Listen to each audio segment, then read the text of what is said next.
Hello दोस्तों, welcome to my channel mister classes. UP B Ed online form 2023 आप लोग काफ़ी दिनों से इंतजार कर रहे थे कि फॉर्म कब तक आएगा। तो डेट आ चुकी है, आपका 10 फरवरी से आवेदन प्रारंभ हो जाएंगे।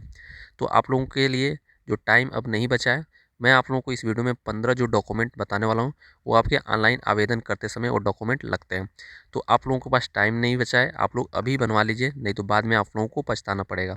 और ये जो डॉक्यूमेंट है, इसमें आप लोग क्या क्या गलतियाँ कर सकते हैं, इसके बारे में भी मैं आप लोगों को बताने वाला हूँ। तो आप लोग वीडियो में लास्ट तक बने रहें। और जो कल जो आपका 5 तारीख को, यानी नहीं 4 तारीख को जो है डेट आया था कि 10 फरवरी से आपके आवेदन होंगे। और जो आपके लास्ट डेट क्या है, एग्ज़ाम कब होंगे, काउंसलिंग डेट क्या है, ये सब मैं आपको बताया हूँ। आप चैनल पे जाके हमारे देख सकते हैं। तो चलिए, मैं आप लोगों को जो भी डॉक्यूमेंट लगते हैं वो इंपॉर्टेंट डॉक्यूमेंट मैं आप लोगों को बता देता हूँ और आप लोग बनवा लीजिए। तो एक एक करके हम लोग शुरुआत कर लेते हैं। तो जैसा कि आप लोग यहाँ पे देख सकते हैं, बीएड प्रवेश परीक्षा 2023 ऑनलाइन फॉर्म भरते समय महत्वपूर्ण डॉक्यूमेंट, जो आपके डॉक्यूमेंट लगते हैं, ठीक है। तो यहाँ पे देख सकते हैं, सबसे इम्पोर्टेंट बात जो आपको पास रहनी चाहिए, आपके पास मोबाइल नंबर जो चालू हालत में हो, ठीक है। यानी जब से आप रजिस्ट्रेशन करेंगे और जब तक आपका एडमिशन नहीं होगा, ठीक है, तब तक आपका जो है मोबाइल नंबर और आपका ईमेल आईडी दोनों लगने वाले हैं। तो इसलिए आप मोबाइल नंबर और ईमेल आईडी जो भी दें, वो आपके दोनों चालू रहें, वही दें, दूसरा ना दें, ठीक है। अब इसके बाद सबसे इम्पोर्टेंट बात जो आपके लगने वाले हैं, हाई स्कूल की आपकी मार्कशीट लगने वाली है। उसके बाद आपकी 12वीं की मार्कशीट लगने वाली है। तो ये तो सभी के पास होगा।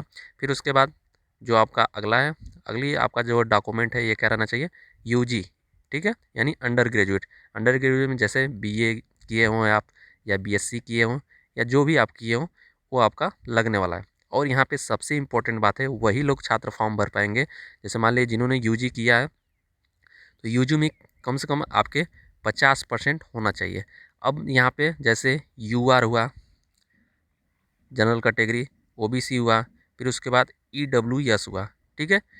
इस कैटेगरी में मैं आप लोगों को बताता हूँ, इस कैटेगरी में आप लोगों को 50% यूजी में होने चाहिए। यानी आप बीए किए हैं, तो बीए में आपके 50% होने चाहिए, अगर इस कैटेगरी से आप बिलोंग करते हैं तो, ठीक है। अगर मान लीजिए कि अगर आप लोग एससी और एसटी से हैं, तो एससी और एसटी से अगर आप लोग हैं, तो आप लोगों को सिर्फ पासिंग होना चाहिए, यानी सिर्फ पास होना चाहिए, ठीक है। मतलब यूजी में आपको सिर्फ पास होना चाहिए। अगर बीए किए हैं, तो आपको सिर्फ एससी एसटी से बिलोंग करते हैं, तो आपको सिर्फ पास होना चाहिए, 50% से मतलब नहीं है। लेकिन इस कैटेगरी से तो आप लोगों को 50% यूजी में रहना चाहिए, ठीक है। ये बात आप लोगों को समझ में आए। अब मान लीजिए कि जनरल से भी हैं, ओबीसी से भी हैं, और ईडब्ल्यूएस से हैं, और 50% यूजी में नहीं है, तब उसके बाद आप लोग पीजी में, ठीक है, अगर पीजी मान लीजिए किए हैं, तो पीजी में 50% होना चाहिए। करने का मतलब है, या तो आपका यूजी में हो 50%, या तो आपका पीजी में 50% हो, तभी आप लोग फॉर्म भर पाएंगे, ठीक है। और मान लीजिए कि यूजी में 50% है, ठीक है, और आप लोग पीजी किए हैं, तो पीजी लगा सकते हैं, कोई दिक्कत नहीं है। फिर उसके बाद अगला मैं आप लोगों को डॉक्यूमेंट जो बता देता हूँ, यहाँ पे देख सकते हैं, आपको जो है जाति प्रमाण पत्र होना चाहिए। ओबीसी, ईडब्ल्यूएस, एससी एसटी से आप लोग बिलोंग करते हैं, तो ये आप लोग नया बनवा लीजिएगा। ये आपका पुराना नहीं होना चाहिए, ये आप लोग नया बनवा लीजिएगा, ठीक है। फिर उसके बाद यहाँ पे जो आपका निवास प्रमाण पत्र, तो निवास प्रमाण पत्र आपका 3 साल पुराना, 3 साल के अंदर कराना चाहिए, यानी पुराना 3 साल से ज़्यादा पुराना ना हो। फिर उसके बाद आपका आय प्रमाण पत्र आपका होना चाहिए, नया होना चाहिए। फिर उसके बाद ये डॉक्यूमेंट हो गए। उसके बाद आप लोगों का जो है, आपके पास फ़ोटो होना चाहिए। फिर उसके बाद आप लोगों का सिग्नेचर होना चाहिए। फिर उसके बाद आप लोगों का जब फॉर्म भरेंगे, तो उस समय आपके फ़ोटो और सिग्नेचर तो लगेंगे। फ़ोटो तो मान लो कि कई आपको आगे चल के बहुत बार लगेंगे, जब आप एडमिशन लेंगे या तो आप एग्ज़ाम देने जाएंगे तभी फ़ोटो लगेगा। और सिग्नेचर आप फॉर्म भरते समय आप लोगों का सिग्नेचर लगने वाला है। उसके बाद आपका फॉर्म भरते समय आपका थंब भी लगने वाला है।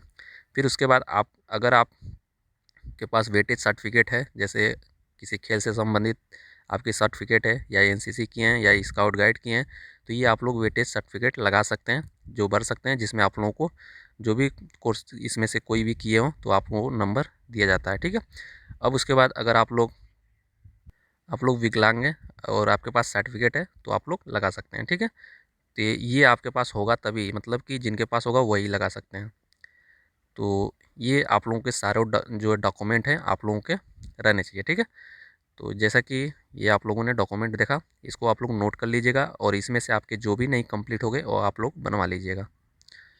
और कोई भी डाउट रह जाता है तो नीचे कमेंट बॉक्स में कमेंट कर सकते हैं। और सपोर्ट जरूर कीजिएगा लाइक और सब्सक्राइब करके। तो हम लोग मिलेंगे अगली वीडियो में। ओके दोस्तों, जय हिंद।